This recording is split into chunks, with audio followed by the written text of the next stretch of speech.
Hopefully, you've been enjoying this season by season history series on the channel, looking at the Ontario Hockey League.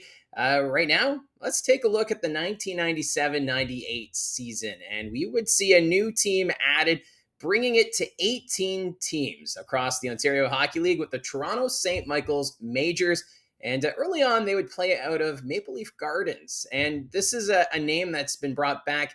The Majors used to play in the Ontario Hockey Association from 1906 until 1962. So this team trying to bring out some of that history that the Majors used to have a lot of success before they ceased operations. And this would be the first team to play out of the city of Toronto since the Marlboros relocated to Hamilton in 1989. That's when they became the Dukes of Hamilton. Meanwhile, the Whalers, they would officially change their name from Detroit to Plymouth after they moved into the CompuWare Sports Arena the previous season. So well establishing themselves in the suburb of Detroit.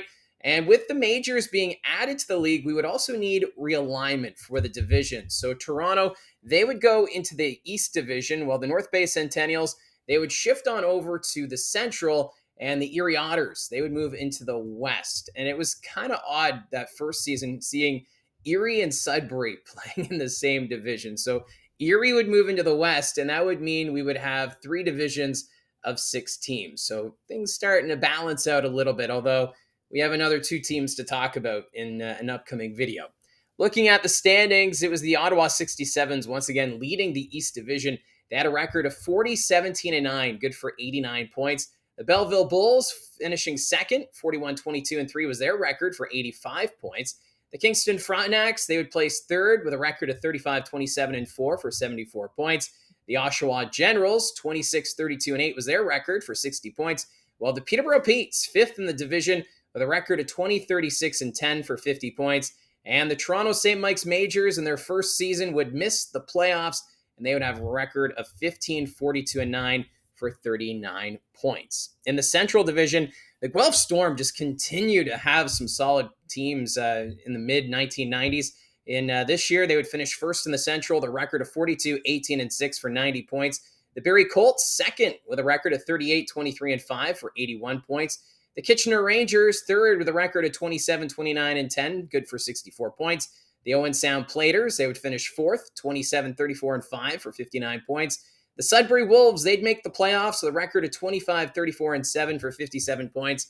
And moving into their new division, the North Bay Centennials would miss the playoffs with a record of 15-45-6 for 36 points. Now, in the West Division, the London Knights, they would come back and win it. Remember, just 2 seasons prior, they only had a 3-win season. And now with a record of 40-21-5, they would have 85 points to win the West. Meanwhile, the Plymouth Whalers, second in the division, 37-22-7 was the record for 81 points. The Sarnia Sting, third with a record of 32-21-13, 77 points. While the Erie Otters, fourth in the division with a record of 33-28-5, good for 71 points. Now, both the Sioux Greyhounds and Windsor Spitfires would both miss the playoffs in 1998. The Greyhounds, they had a record of 20-39-7 for 47 points. While the Spitfires, a record of 19-42-5 for 43 points. Now, following this season, the Kingston Frontenacs, they were actually sold to the Springer family, and Doug Springer, he would be named the owner and governor, so some change there with the Kingston Frontenacs organization, and of course, the Springer family, they would call the shots with the Frontenacs for years to come after this. And this is with the first season with the Majors back in the OHL. Players were actually required to attend St. Michael's College, the school in Toronto, but that was just the one season because there was some issues that would come about as a result of that requirement. And Eugene Melnick, he was the owner of the Majors, and he had several attempts actually to try and get a new arena for the Majors as the time was ticking with Maple Leaf Gardens. The Toronto Maple Leafs at the time were preparing to open the Air Canada Centre. And one of his plans was actually to purchase Maple Leaf Gardens outright. However, that didn't pan out. And eventually they would have to play at a St. Mike's College, one of the smallest rinks in the Ontario Hockey League at the time. Now, for your leading scorers this season in the Ontario Hockey League, it was Peter Sarno of the Windsor Spitfires leading the way, 33 goals, 88 assists, 121 points. Second in scoring was Jeremy Aduano of the Sudbury Wolves, 37 goals, 69 assists, 106 points. David Legwand of the Plymouth Whalers, third in scoring, 54 goals, 51 assists, 105 points. Maxim Spridunov of the London Knights was fourth, 54 goals, 44 assists, 98 points. Colin Chalk of the Kingston Frontenacs had 34 goals, 52 assists, 96 points.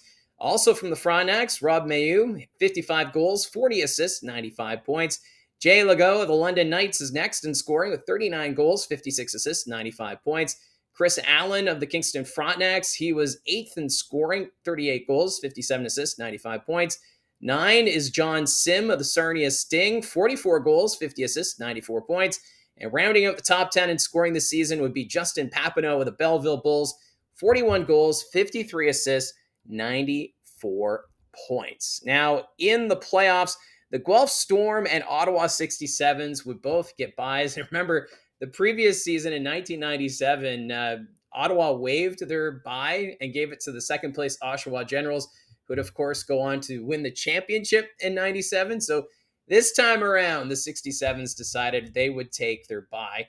Let's go through the playoff tree, the division quarterfinal. Starting in the East, it would be the Belleville Bulls sweeping the Peterborough Petes in 4 games, while the Kingston Frontenacs, they would need 7 games to take care of the defending champion Oshawa Generals. In the Central Division, the Barrie Colts upset by the Sudbury Wolves. Sudbury would take that series in 6 games, while the Owen Sound Platers, they would upset the Kitchener Rangers in 6 games. So a pair of upsets coming out of the Central Division playoff bracket. Then in the West Division, the London Knights, they would take care of the Erie Otters in 7 games, while the Plymouth Whalers, they'll take out the Sarnia Sting in 5 games. Moving into the quarterfinal, Guelph versus Sudbury, and the Storm, they had no problems with the Wolves. They would complete the series sweep, while the Plymouth Whalers knock off the Belleville Bulls in 6 games.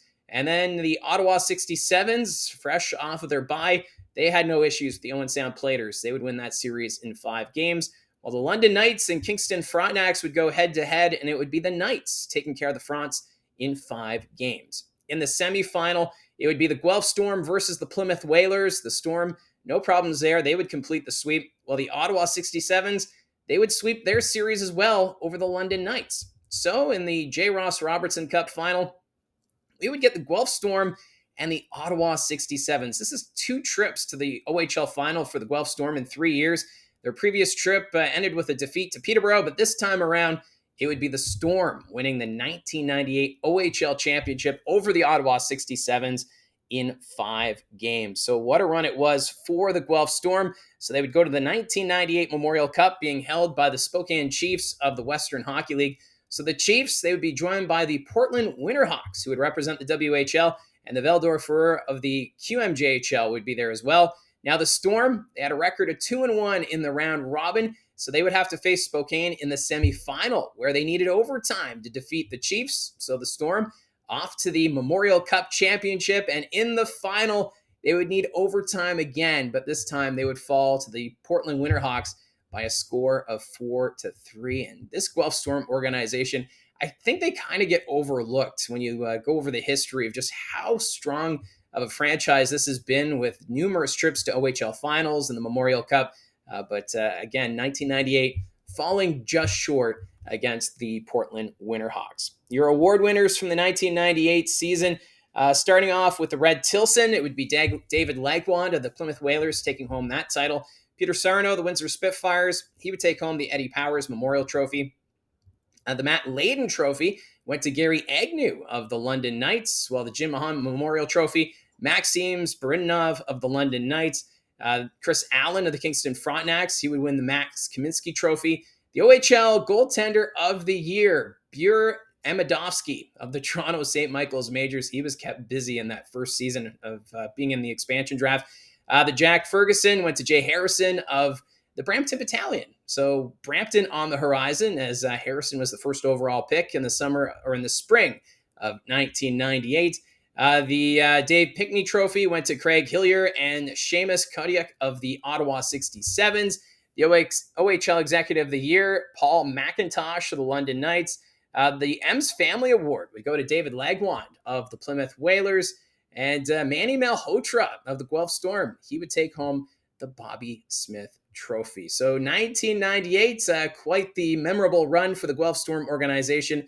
Actually, George Burnett, he was the one helping lead the team that season. So it's the Guelph Storm. They're a team that since their arrival has been quite the competitive team. And this isn't the last time we're going to be talking about the Guelph Storm during this season by season history series from the Ontario Hockey League. So if there's anything that stands out to you from that season and you want to share, you can put that down in the comments down below, as this is just a summary of what happened in the 97-98 season.